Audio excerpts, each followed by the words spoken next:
আজকে কিন্তু প্রচুর পরিমাণে রোদ বের হয়েছে। বারান্দায় আমার ছেলে পতাকাটা নিয়ে রেখেছে, এত পরিমাণে রোদ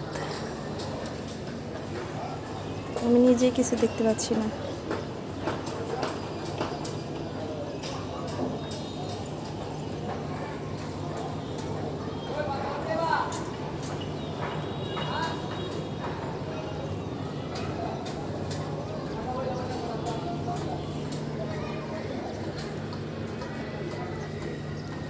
হ্যালো এভরিওয়ান, আসসালামু আলাইকুম। সবাই কেমন আছেন? আশা করছি অনেক অনেক ভালো আছেন। আলহামদুলিল্লাহ আমিও কিন্তু অনেক ভালো আছি।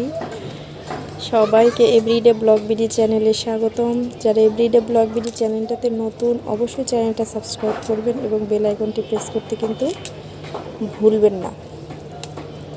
আর আজকে ভিডিওটা যদি আপনাদের কাছে ভালো লাগে, একটা লাইক কমেন্ট শেয়ার করে সাথেই থাকবেন। গাছটা রোদে একদম কেমন হয়ে গেছে, পাতাগুলো খড়খড়া হয়ে গেছে। তো বাসাটা কিন্তু নতুন করে রং করা হয়ে গেছে। রং করার পরে কিন্তু এখন খুব সুন্দর দেখা যায়, ভিতরে বাহিরে। এই যে দেখা যাচ্ছে, আমি একদম 6 তলা থেকে ভিডিও বানাচ্ছি, নিচতলা পর্যন্ত।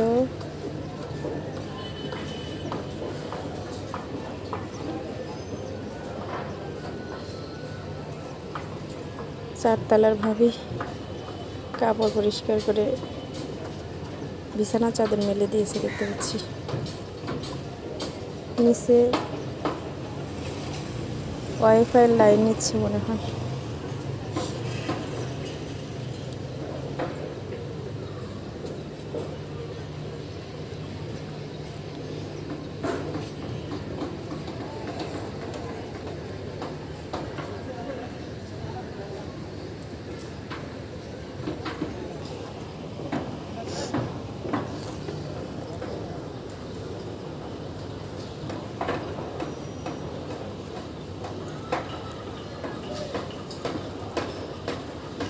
এখন কিন্তু কারেন্ট এত পরিমাণে ডিস্টার্ব করে, দিনের ভিতরে 1 ঘন্টায় মনে হয় থাকে না, এমন অবস্থা।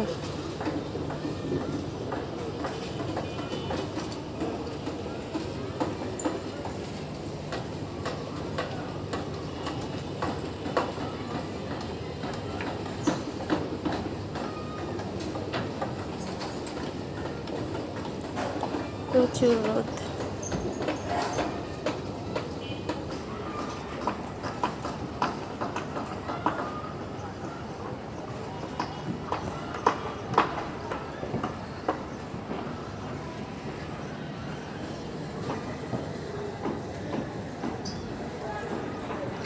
মানুষ শুধু বাসা বানাতেই আছে, বানাতেই আছে। এই বিল্ডিংটা মানে একের পর এক ছাদ দিচ্ছে শুধু। ওই যে দেখা যাচ্ছে, একটু কাছে থেকে দেখাই, এই যে এটা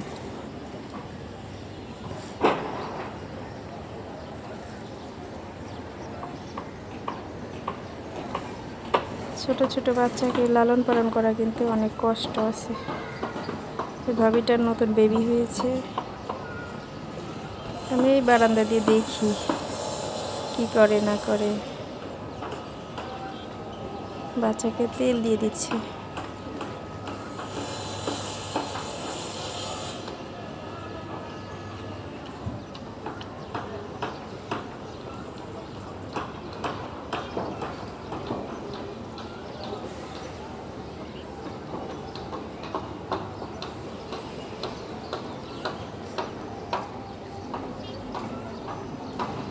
এইটা হলো মেয়ে, বড় মেয়ে। বড় মেয়ে বলতে এটা একটা মেয়ে, আর পরে একটা ছেলে হয়েছে।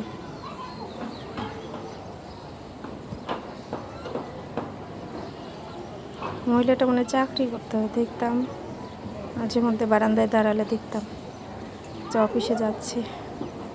এখন বাচ্চা হওয়ার কারণে মনে হয় ছুটিতে আছে সম্ভবত।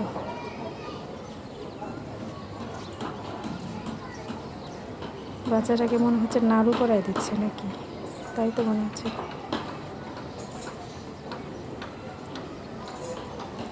ছোটো বাচ্চাকে নাড়ু করানো অনেক কষ্ট আছে। নাড়ু করাই দিচ্ছে, এখন বুঝতে পারলাম। কিন্তু বেবিটা চুপ করে আছে, সুন্দরভাবে চুল কাটতে দিচ্ছে। কিন্তু যেমন আমার বাচ্চা মাথায় এখন যে বড় হয়ে গেছে, তারপরে চুল কাটাতে গেলে সেই কান্নাকাটি করে, কাছে দেখলেই ভয় পায়। এরকম একটা অবস্থা। আর বোনটা দাঁড়িয়ে দাঁড়িয়ে দেখছে ভাইকে।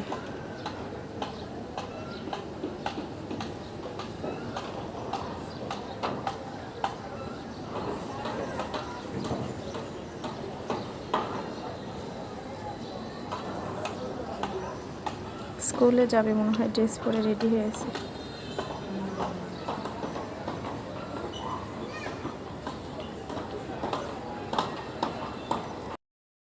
এখানে করলা, বেগুন আর রয়েছে কয়েকটা কলমি শাকের ডাঁটা।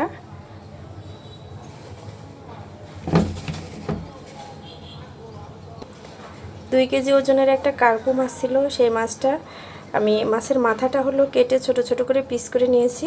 তো এটা দিয়ে আমি আজকে রান্না করব। আর এই শাকটা কিন্তু আজকে আমি তরকারির ভিতরে দিব। আর এদিকে মশলাটা বের করে রেখেছি। তো যাই হোক, এবার আমি কড়াইটা বসাই দিই, পাতিলটা বসাই দিই। তো এখানে আমি পাতিলটা কিন্তু বসিয়ে দিয়েছি। দিয়ে দিচ্ছি এর ভিতরে আমি পেঁয়াজ কুচি,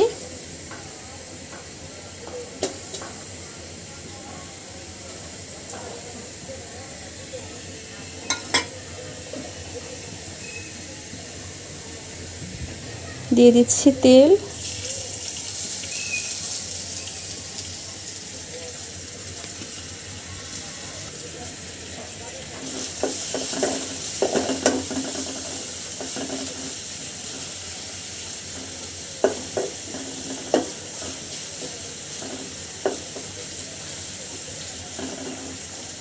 মাছটাকে সুন্দর করে মশলা দিয়ে কষিয়ে নিব। তারপরে আমি তরকারিটা রান্না করব। তো পেঁয়াজটা ভাজা কিন্তু হয়ে গেছে। দিয়ে দিচ্ছি এর ভিতরে আমি রসুন বাটা। রসুন বাটা একটু বেশি করে দিব।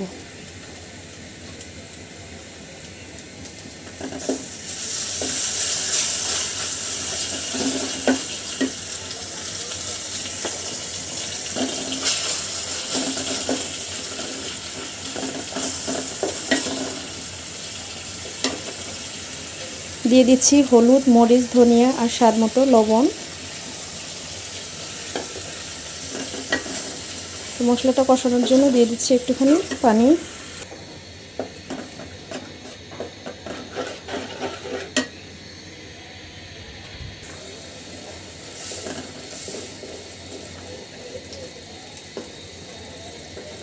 মশলাটা কিন্তু খুব সুন্দরভাবে কষানো হয়ে গেছে। তো আমি দিয়ে দেবো এর ভিতরে ধুয়ে রাখা মাছগুলো।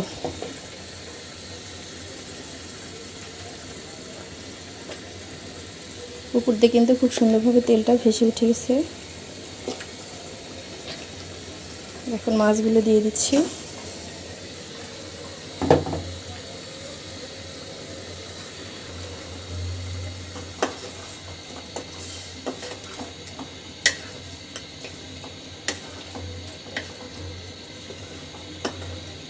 মশলা এবং মাছটা কিন্তু খুব ভালোভাবে মাখিয়ে নিতে হবে।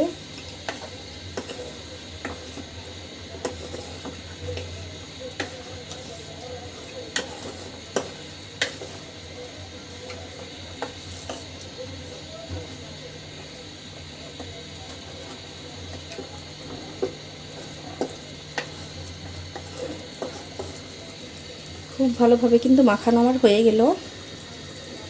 এবার ঢেকে দিব। ঢেকে দিচ্ছি।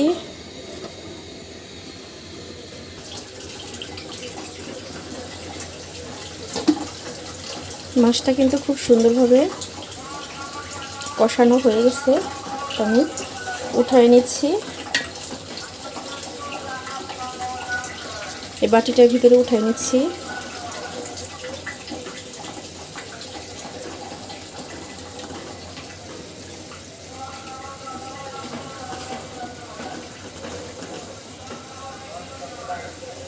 রাস্তার পাশে বাসা হওয়া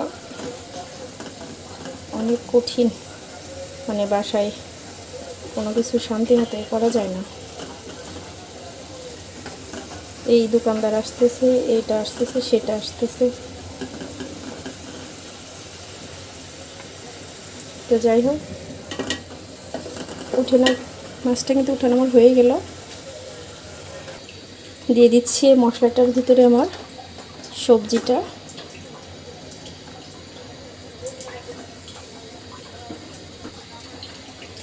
মশলা এবং সবজিটা খুব ভালোভাবে মাখিয়ে নিব।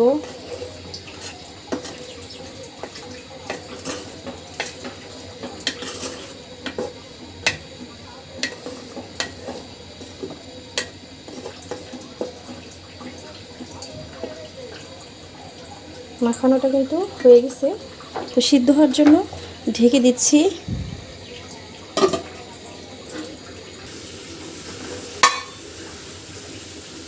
কষানোটা কিন্তু আমার হয়ে গেছে, তো দিয়ে দিচ্ছি এর ভিতরে একটুখানি ঝোল দিয়ে দেই।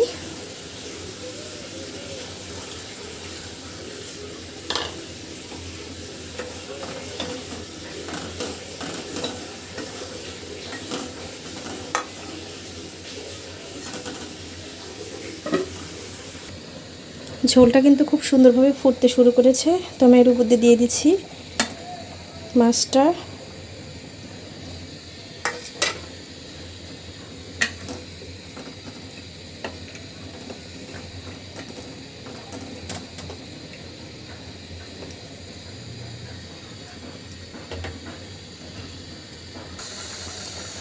তো আমি উপর দিয়ে দিচ্ছি কয়েকটা কলমি শাক। খেতে কিন্তু খুব মজা লাগবে। তো আপনারা যারা এভাবে খান নাই, অবশ্যই একবার হলেও ট্রাই করবেন। তরকারির উপরে একটুখানি শাক দিলে তরকারিটা খেতে কিন্তু অনেক মজা লাগে, বিশেষ করে যারা শাক খেতে পছন্দ করেন। এরকমভাবে